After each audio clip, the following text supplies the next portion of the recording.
In other news tonight at 11, October marks Filipino American History Month. 30 years ago, October of 1992, was the first time this month was celebrated and has continued to be commemorated every year after that.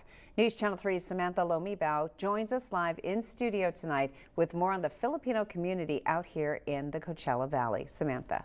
That's right, Karen. As a first-generation Filipino-American myself, this month holds a very special place in my heart. Now, a little bit of history. October, as you said, is known as Filipino-American History Month. And after the first documented Filipinos landed in Morro Bay in Northern California on October 18th back in 1587. Hundreds of years later, Filipino culture is immersed nationwide and especially here in the desert, a community full of history that's been here for decades.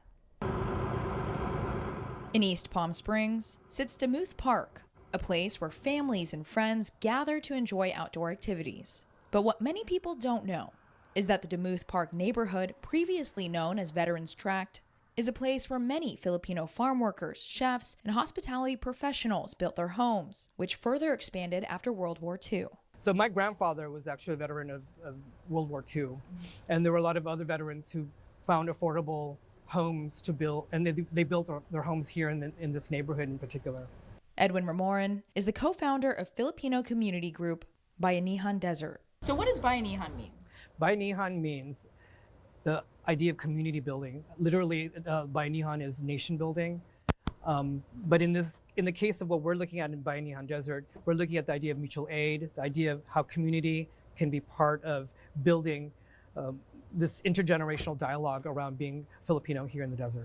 Ramoran was born and raised in Palm Springs, but his family's history in the valley goes back much further. My grandfather was part of that first generation of Manongs that migrated from the Philippines to work in migrant farm work throughout Hawaii and the West Coast.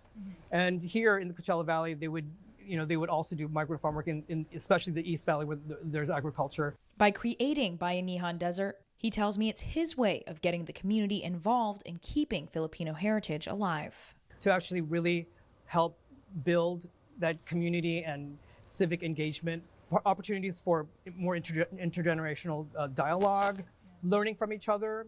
He says this month is about appreciating the integration of American and Filipino traditions that have developed over the years. Learn about, where my parents came from or where my grandparents came from. It's that kind of pride of like the family unit that really is part of being, what makes me really proud. Now, Ramoran tells me a mural honoring Filipino culture is expected to be in Demuth Park next year, so you can check that out. Into the valley and the wonderful community for integrating our culture into everyday life. Maraming salamat. Live in studio, Samantha Lomibao, News Channel 3.